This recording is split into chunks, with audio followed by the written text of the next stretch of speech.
First ये 24th का paper है, 24th का इवनिंग का, 24 जैन इवनिंग का। First ionisation energy of germanium is greater then silicon. देखो, कार्बन है, सिलिकॉन है, जर्मेनियम है, टिन और लेड। इसमें तो कोई एक्सेप्शन था ही नहीं, बस लेड की एनर्जी हल्की सी ज्यादा जाती थी, किससे? टिन से, क्योंकि लेड में 4F की एंट्री होती थी। तो यहाँ पे कार्बन की ज्यादा, फिर सिलिकॉन की, फिर जर्मन टिन होगी। जर्मन की बताएगी लेड की, और फिर टिन की, क्योंकि लेड में 4F की एंट्री साइज, मतलब साइज नहीं आता था, लेकिन 4F की एंट्री वजह से लास्ट इलेक्ट्रॉन्स की अट्रैक्शन न्यूक्लियस से बढ़ जाती है, इसलिए उल्टा हो जाएगा। तो ये पहली स्टेटमेंट इसके अकॉर्डिंग गलत है। पहली स्टेटमेंट गलत है। First energy of lead is greater than 10, यही मैं बोल रहा था अभी।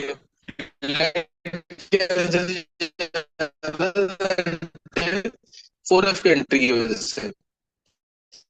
तो इसमें पहली स्टेटमेंट गलत है। First is false, second is true. ये sp एंड sp2 देखो सर, sp और sp2, ये कार्बन, इसके 3 सिग्मा बॉन्ड है, कोई लोन पेयर नहीं है, sp2। ये भी sp2, ये भी sp2, ये sp, ये sp, sp sp, और ये वाला कार्बन है sp। और ये तो नाइट्रोजन sp है, नाइट्रोजन तो काउंट करना नहीं है, हमें कार्बन देखने हैं। तो यानी sp2 हो गए, एक दो तीन, तीन sp2 है, एक दो तीन sp, तीन sp2 तीन sp, डी आंसर आ जाएगा। नेक्स्ट। अभी question, match the following cations with respective spin magnetic movement. Spin magnetic movement निकालनी है, ये तो हर पेपर में क्वेश्चन आया है, ये वाला मैग्नेटिक मूवमेंट निकालने का। Ti3+ यानी आर्गन 3D1, 3D1 है तो 1.73 आर आ गया। Sc3+ में तो कोई, ये तो आर्गन ही होता है, इसमें कोई अनपेड नहीं है, तो जीरो ही आ गया।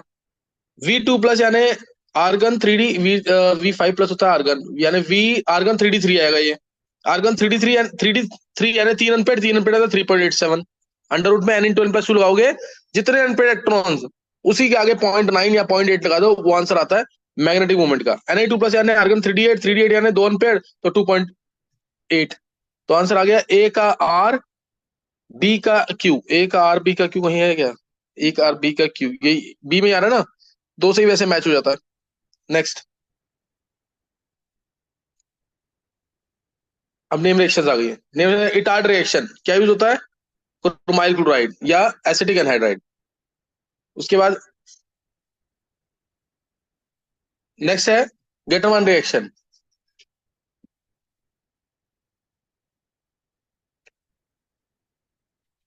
Gattermann reaction next, Cu+HCl। जैसे सेंडमिल में आता है CuCl+HCl, इसमें Cu+HCl। Gattermann Koch reaction CO+HCl। Stephen, इसका आंसर आ जाएगा, देखना, डी का पी, कौन सा आ रहा है इसका? डी में देख लेंगे ना। ये तो डायरेक्ट, ये डायरेक्ट नेविगेशन है, बोर्ड लेवल का ही काम है इसमें तो, है ना, ये हर पेपर में आ रहा है इस टाइप का भी क्वेश्चन। नेक्स्ट क्वेश्चन देखना, fifth, fifth question, the correct order of melting point. ये पिछले पेपर में भी था क्वेश्चन, ये पिछले पेपर में क्वेश्चन था, अगर तुम्हें याद हो तो। कार्बन बहुत स्ट्रॉन्ग कोवेलेंट बॉन्डिंग होती है, फिर सिलिकॉन, फिर जर्मीनियम, और लेड का थोड़ा सा ज्यादा इफेक्टिव न्यूक्लियर ज्यादा होता है, तो थोड़ी ज्यादा हो जाती है इसमें इफेक्टिव न्यूक्लियर ज्यादा की वजह से मेटेलिक बॉन्ड हल्के से स्ट्रॉन्ग होते हैं in comparison to tin. Tin का लीच होता है, लास्ट पेपर में टिन का पूछा था लीच किसका है, तो कार्बन, सिलिकॉन, जर्मेनियम, फिर लेड, फिर टिन, फिर लेड, फिर टिन, ये आ जाएगा ए पार्ट। ये लास्ट पेपर में भी था, लीस्ट मेल्टिंग पॉइंट किसका है इस ग्रुप में, ग्रुप 14 में, और इसमें भी आ गया है। और उसमें मैंने ऑर्डर बताया हुआ, अगर तुम चेक करना तो। The conditions and consequences that favours T2G3 EG1, D orbital occupation बोला हुआ एनसीईआरटी एबी। T2G3 EG1 किस में आ रहा है? In octahedral complex. T2G3 EG1 ये आना चाहिए, और EG1, एक दो तीन, चौथा इलेक्ट्रॉन नीचे नहीं आ रहा, चौथा इलेक्ट्रॉन ऊपर आ रहा है, इसका मतलब वीक फील्ड लिगेंड है। वीक फील्ड लिगेंड यानी high spin complex, weak field ligand और हाई स्पिन कम्प्लेक्स होना चाहिए, तो ये आंसर आ गया सी सीधा। समझ आया कि नहीं है? चौथा इलेक्ट्रॉन अगर नीचे आता तो स्ट्रॉन्ग फील्ड लिगेंड होता। वीक फील्ड लिगेंड है, डेल्टा ओ की वैल्यू कम, लेस देन पेयरिंग एनर्जी, इसीलिए चौथा इलेक्ट्रॉन ऊपर आया है, तो वीक फील्ड लिगेंड होगा, और हाई स्पिन कम्प्लेक्स। चेक कर लो एक बार आंसर। 7th, एजीसीएन डाला हुआ है, एजीसीएन डाला है, एजीसीएन नहीं होगा, ये केसीएन होना चाहिए। ये केसीएन होना चाहिए मोस्टली। चलो केसीएन डालेंगे इसमें, या फिर ये चलो एजीसीएन है अगर, तो बस ये वाला तो रेजोनेंस स्टेबलाइज है, आई रेजोनेंस होगी डायरेक्ट, बीआर के साथ भी डायरेक्ट रेजोनेंस होगी, सीएल के साथ ये CH2Cl है तो डायरेक्ट रेजोनेंस नहीं होगी, तो ये सीएल हटके सीएन आ जाएगा, सीएल हटके सीएन आ जाएगा इसी में, बाकी किसी में नहीं होगा। ये ए ऑप्शन में ही दे रखा है। एनसी आएगा, एजीसीएन से एनसी आएगा क्योंकि कोवलेंट कंपाउंड है, और केसीएन होता तो सीएन आता, केसीएन होता सीएन। एनसीईआरटी का क्वेश्चन है, alkyl halides on treatment with KCN gives RCN, क्योंकि केसीएन आयनिक कंपाउंड है तो आरसीएन मिलता था। और आरएक्स में अगर एजीसीएन डालते थे,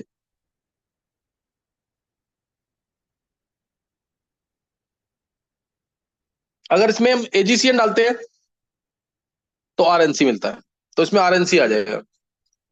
और बाकी दोनों रिएक्ट नहीं करेंगे, न्यूक्लियोफिलिक सब्स्टिट्यूशन की तरफ कम रिएक्टिव, न्यूक्लियोफिलिक सब्स्टिट्यूशन की तरफ क्या होंगे, कम रिएक्टिव होंगे। नेक्स्ट 8th देखना, match the following nitrogenous bases and their respective. अब देखो ये बहुत ही इंपॉर्टेंट क्वेश्चन, ये बहुत कम बच्चों ने किया होगा अगर ऑप्शन सही से हैं तो। क्यों, और ये मैंने बताया हुआ है बायोमोलिक्यूल्स के अंदर स्ट्रक्चर जरूर करने हैं, तरीका बता रखा है बनाने का, और ये पहले भी आया हुआ है। पीछे मेंस के ऊपर चेक करोगे 2-3 साल के अंदर, तो उनमें भी ये क्वेश्चन आए हुए हैं। इसमें तो adenine adenine guanine double ring structure थे, दोनों दे दिए इन्होंने, तो यहाँ दिक्कत यही आ गई, जिसने हल्का सा हिंट लिया होगा वो नहीं कर पाएगा। दोनों दे दिए, डबल रिंग स्ट्रक्चर है दोनों के दोनों। साइटोसिन सिंगल रिंग स्ट्रक्चर है, वे लास्ट में और को भी है चलो देख लो बार अब। हाँ बस ये रहने दो इतना। यूरोसिल ये तो मैंने डायरेक्ट याद करवाया हुआ है, लेकिन फिर भी एक बार तरीका बता देता हूँ। एडेनिन के स्ट्रक्चर बनाने हैं, एडेनिन ग्वानिन जो कि दोनों डबल रिंग स्ट्रक्चर है, तो उसको बनाने के लिए ये वाली चीज याद होनी चाहिए सबको। एक 6 की रिंग, एक 5 की रिंग, दोनों देखी ना, 6 की और 5 की दोनों देखी है। अब इसमें यहाँ पे आता था एन, मैंने कहा था मिरर इमेज की तरह देखना, ये एन यहाँ पे, एन यहाँ पे, ऐसे ही एन यहाँ पे, एन एच आएगा। और उसके बाद ये इतना याद कर लेना, एडेनिन के लिए ग्वानिन के लिए। अब एडेनिन है ये स्ट्रक्चर, या एडेनिन ग्वानिन के लिए ये बेसिक फॉर्म याद होनी चाहिए। ऊपर लगा देना NH2, ये बन गया एडेनिन। और ग्वानिन बनाना है तो मैंने बताया था डबल बॉन्ड तोड़ना है, अगर इसको हटा रहा हूं मैं एक बार,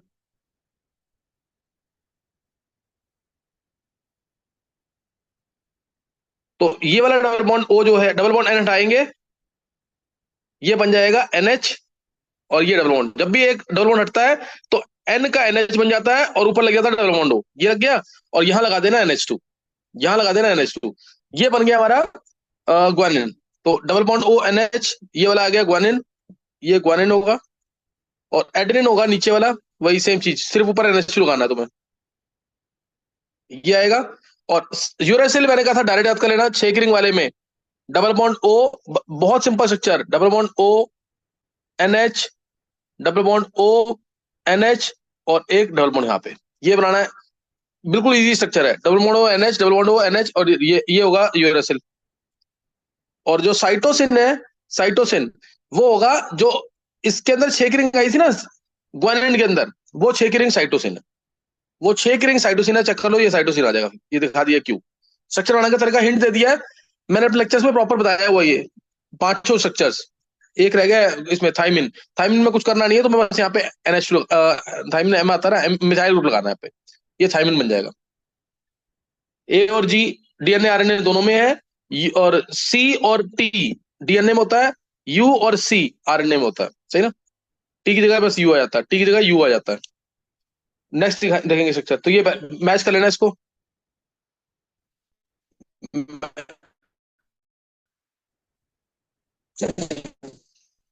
एक का ये बी आंसर आ जाएगा, चेक कर लेना एक बार।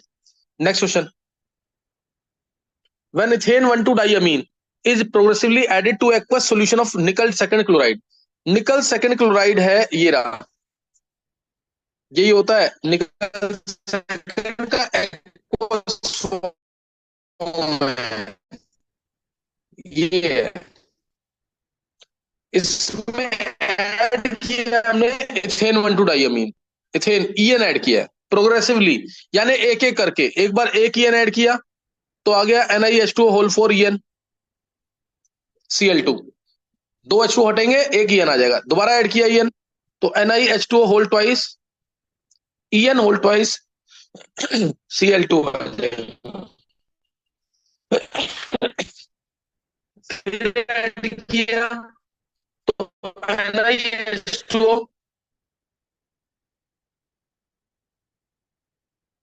H2O नहीं आएगा, सॉरी, NiEN, तीन H2O गए और Cl2 बाहर। ये ऐसे ऐड किया, एक स्ट्रक्चर ये, फिर ये, फिर ये, और लास्ट में आ जाएगा ये। तो इसमें अब तुम्हें क्या करना है, सर आपकी सर वॉइस आपकी ब्रेक हो वॉइस रही है। ब्रेक हो रही है। कलर चेंज पूछा हुआ इसने। पहले लिगेंड बिल्कुल वीक था, Cl2 कलर सर आपकी वॉइस ब्रेक हो रही है। मैंने बता रखा है, ये होता है ग्रीन कलर का, ये ग्रीन कलर का होता है, सी वाला ऑप्शन। फिर भी अब जैसे डेल्टा ओ की वैल्यू बढ़ती जाएगी तो एनर्जी बढ़ती जाएगी, तो क्या, फिर एनर्जी बढ़ती जाएगी, थोड़ा बहुत हो रहा है तो आंसर पता लग रहा है कि नहीं कुछ।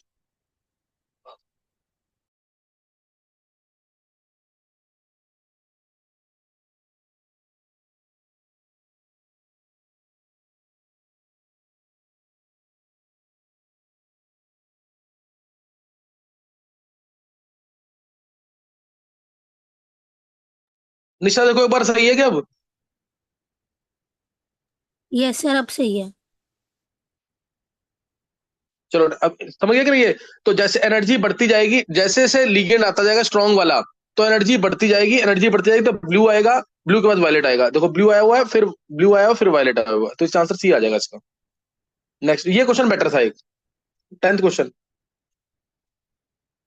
नंबर ऑफ जीरो आइसोमर, ये तो पहले भी आ चुका पेपर में, ये पहले पेपर, फर्स्ट पेपर में भी था क्वेश्चन ये एक हो गया सीरो सेंटर, ज्योमेट्रिकल सेंटर है, ऐसे ट्रांस होगी इसके अराउंड, और ये एक कायरल सेंटर। तो बिल्कुल अनसिमेट्रिकल कंपाउंड है, तो 2:2 यानी 4 आंसर आ जाएगा। एक सीरो सेंटर ये रहा, एक ये रहा, तो 4 आंसर आ जाएगा इसका। नेक्स्ट,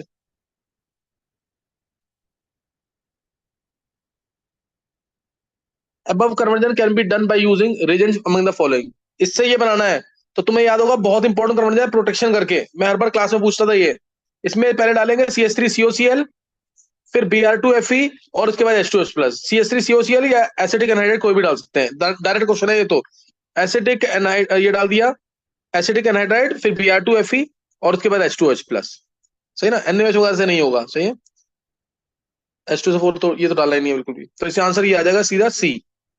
ये डायरेक्ट क्वेश्चन है, प्रोटेक्शन करके, एनलीन का प्रोटेक्शन करके, क्योंकि हाईली एक्टिवेटिंग होता है ये, नहीं तो तीनों जगह भी आ जाता है डायरेक्ट करते तो।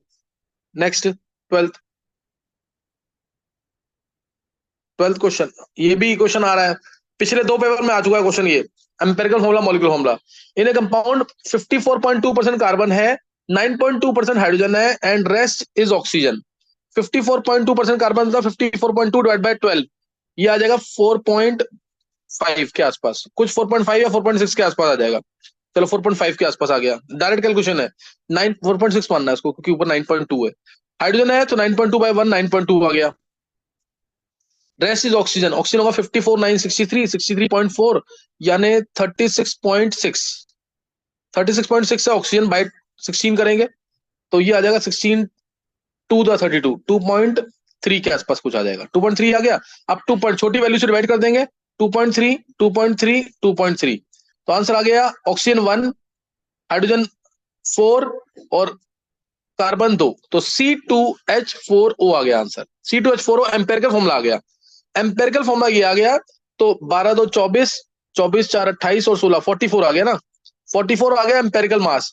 और मॉलिक्यूलर मास देखा था इसमें, मॉलिक्यूलर मास है 32, तो 132 बाय 44, 44 से पता ही है 3 से जाएगा ये, यानी फॉर्मूला बन गया C6H12O3, C6H12O3, या ए पार्ट आ जाएगा। डायरेक्ट क्वेश्चन है ये भी, कैलकुलेशन बहुत इजी है इसकी, सही ना। एम्पेयर का फॉर्मूला मॉलिक्यूलर में निकाला हुआ तुमने। Next question, a hydrocarbon X has molar mass 80, contains 90% carbon, find degree of unsaturation, degree of unsaturation निकालना है। 80 ग्राम इसके अंदर है टोटल मास, टोटल मास 80 ग्राम है, 90% कार्बन है, और हाइड्रोकार्बन है, रेस्ट एच होगा। 90% कार्बन यानी 90/100 करेंगे तो ये 0.9 यानी 72 ग्राम हो गया। 72 ग्राम कार्बन मतलब कितना मोल हो गया, 72 डिवाइड बाय कार्बन 12, 6 मोल हो गया कार्बन, और 8 ग्राम जो बच गया, 72 था, 80 टोटल था, 8 ग्राम बच गया, यानी 8 मोल हो गया हाइड्रोजन। तो फॉर्मूला आ गया इसका C6H8।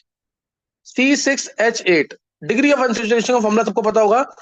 क्या था फॉर्मूला इसका? Summation of n into V minus two divide by 2+1। इससे भी चाहो इससे कर सकते हो, नहीं तो डायरेक्ट के लिए C6H14 होता है, इसमें कोई अनसेचुरेशन नहीं होगा। तो कितने हाइड्रोजन कम है? 6 हाइड्रोजन कम है, यानी 3 हो गया, उसका आधा कर देते हैं, डिग्री ऑफ अनसेचुरेशन 3 आ जाएगा आंसर इसका। तो ये डी आंसर आ जाएगा। ये डिग्री ऑफ अनसेचुरेशन या हाइड्रोजन डेफिशिएंसी इंडेक्स, इसी को कहते हैं DU, इसी को कहते हैं। और एक नाम और था ना इसका, एक होता है double bond equivalent, double bond equivalent भी इसी को कहते हैं। तो ये भी डायरेक्ट है, आइसोमरेज से पहले पढ़ाया हुआ है। With the following is yellow coloured. ये NiS ब्लैक है, CDS येलो है, MnS बफ है, ZnS व्हाइट है। ये सॉल्ट एनालिसिस जो है इनऑर्गेनिक का, उसमें डायरेक्ट आंसर है इसका, CDS येलो होता है, ये कराया हुआ है। जैसे वो AG हाँ जी पिला भाई सारे क्या थे? व्हाइट थे। फिर क्यों भाई हाँ जी पिला भाई कोल्ड ड्रिंक येलो वाली, कोल्ड ड्रिंक यानी CDS, याद आया कुछ नहीं? तो जिसने किया हुआ है सॉल्ट एनालिसिस उसको याद आ गया होगा, CDS येलो होता है। Next 15th, consider the following statements. Oxygen oxygen bond length in O3, O3 ये है, O3 ये है, इसमें बॉन्ड लेंथ आएगी बॉन्ड ऑर्डर आएगा 1.5 का। दो बॉन्ड इधर है, एक बॉन्ड इधर है, ये एक पाई बॉन्ड दोनों जगह शेयर होगा, यानी 1.5 बॉन्ड दोनों जगह है। 1.5 का बॉन्ड ऑर्डर है, और O2 में तो होता ही डबल बॉन्ड है, बॉन्ड ऑर्डर इसका 2 है। बॉन्ड ऑर्डर ज्यादा था, बॉन्ड लेंथ कम, तो oxygen oxygen bond length in O3 is greater, सही है पहली statement. O bond length, O bond order in O3 is 1.5 and O bond order in O2, ये तो मैंने बताया, ये भी दोनों स्टेटमेंट करेक्ट है, करेक्ट एक्सप्लेनेशन है। तो 1 एंड 2 आर करेक्ट, ये आ जाएगा। नेक्स्ट,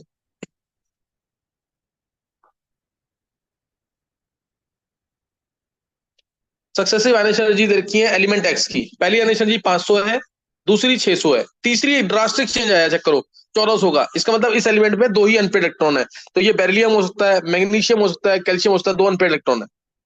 बाकी जिंक वगैरह भी सोच सकते हैं, लेकिन यही ज्यादातर ऑप्शन होता है। फिर 2000 हो गई सीधा, फिर 2200, फिर 2600, यानी इसके पास दो अनपेड इलेक्ट्रॉन है। दो निकालने के बाद, जैसे ये 282 है, दो निकालने के बाद नोबल गैस आ गया, इससे आयनेशन एनर्जी बहुत ज्यादा हुई तीसरी वाली। तो find out the group number, group number बोला है तो ग्रुप 2 ही हो जाएगा सीधा। बेरिलियम मैग्नीशियम का ग्रुप कौन सा है? ग्रुप 2, डायरेक्ट क्वेश्चन था ये भी। बाकी उनकी ऑप्शन ही नहीं दे रखी ग्रुप 12 वगैरह की। नेक्स्ट, नेक्स्ट क्वेश्चन है, let K1 K2 K3 be the rate constant of reaction and K is to root K1 K3 by K2।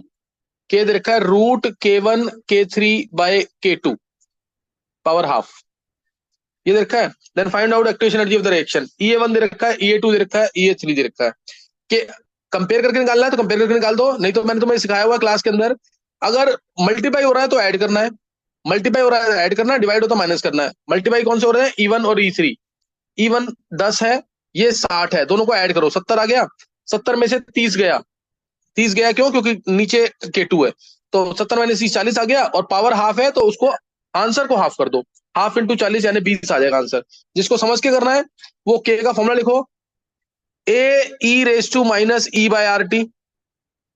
और इधर भी ए तो वैसे कॉमन ले लो सब में, मेरे को ई की बात करनी है, ई की पावर -E1 आएगा, -E1 आएगा, बाय RT कैंसिल होना है, वो कंपेयर करके कैंसिल होना है, और ई की पावर -E3 अपॉन में ई की पावर -E2।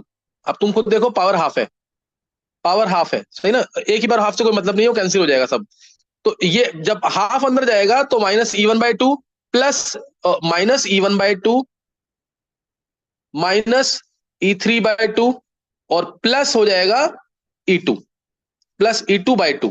तो अब तुम देख लो, इससे निकाल लो, कंपेयर करोगे तो माइनस कैंसिल हो जाएगा इससे, और आंसर आ जाएगा यही जो मैंने सिखाया तुम्हें। डायरेक्ट भी निकालते हैं, इन चीजों को डायरेक्ट निकालते हैं। जो मल्टीप्लाई हो रहा है उनको ऐड करना है, जो डिवाइड हो रहा है उसको माइनस करना है, और जो पावर आ रही है उसको डिवाइड कर देना। नेक्स्ट देखेंगे 18th। ये तो हर पेपर में आ रहा है क्वेश्चन इस टाइप का, ये इस टाइप का क्वेश्चन हर पेपर में आ रहा है, POC से, सही ना, प्रैक्टिकल ऑर्गेनिक केमिस्ट्री से हर जगह आ रहा है। In Carius method of halogen, estimation of halogen, 0.25 gram लिया ऑर्गेनिक कंपाउंड, 0.16 ग्राम AgBr मिल रहा है। What is the percent of bromine in the compound? AgBr का वेट होता है 108 + 80, 188 ग्राम। 188 ग्राम AgBr के अंदर 80 ग्राम ब्रोमीन है। 188 ग्राम एजीबीआर में 80 ग्राम ब्रोमीन है, तो कितना था, 0.16 ग्राम में कितना होगा, 0.16 ग्राम एजीबीआर में कितना होगा, 80/188 into 0.16 divided by organic compound का वेट, क्योंकि परसेंटेज निकालनी है ऑर्गेनिक कंपाउंड में, बाय 0.25 इंटू 100। तो अब ये सॉल्व करना थोड़ा सा टफ हो जाएगा, क्योंकि ये डायरेक्ट आ भी नहीं रहा है। अगर मैं इसको 80 नीचे होना था, 160 होता तो ये हाफ आ जाता। अब ये कम है तो ये 0.4 आ गया, मान लिया मैंने 0.4, ये अंदाजा बता रहा हूँ मैं, 0.4 ये आ गया। ऊपर 0.15 होता, नीचे 0.25 होता, तो 3/5 आता, 3/5 यानी 0.6। ये 0.6 से हल्का सा ज्यादा आएगा, 0.6 आ गया। तो 0.6 और इंटू 0.4, 0.24 आ जाएगा, 0.24 और इंटू 100, 24% के आसपास आना चाहिए आंसर। तो 24 के आसपास तो ये दिख रहा है, वैसे तो डी है आंसर, डी ही दे रखा है, लेकिन इसमें तुम्हें एग्जैक्ट कैलकुलेशन करनी पड़ेगी क्योंकि ये क्लोज है इसके। तो ये आ रहा है इससे आंसर, अंदाजा लगाया मैंने सिर्फ ये। तरीका बता दिया कैसे करना है, करेक्शन कैलकुलेशन खुद करना है। 19th क्वेश्चन,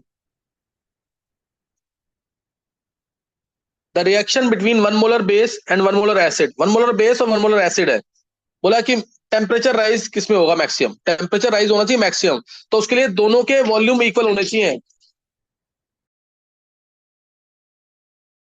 1 मिनट रुकेंगे बस।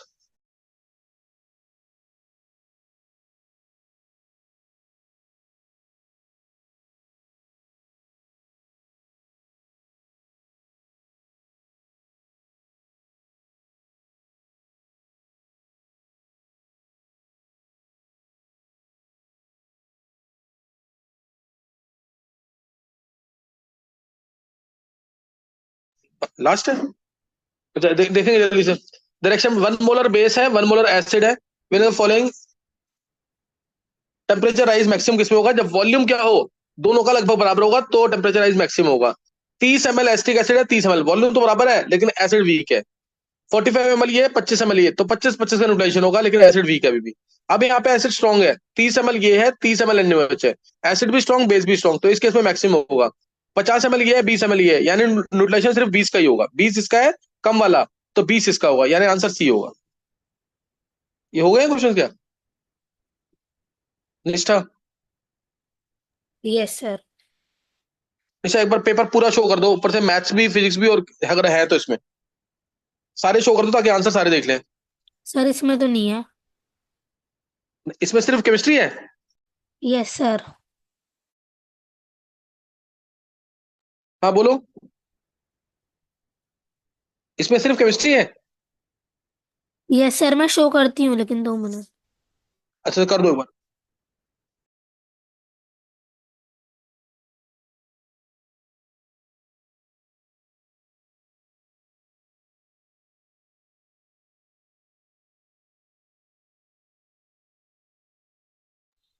साइज एक्सपैंड कर दो एक बार पहले, और एक्सपैंड कर दो होता तो, बस।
निष्ठा, ये हो गए क्या सारे?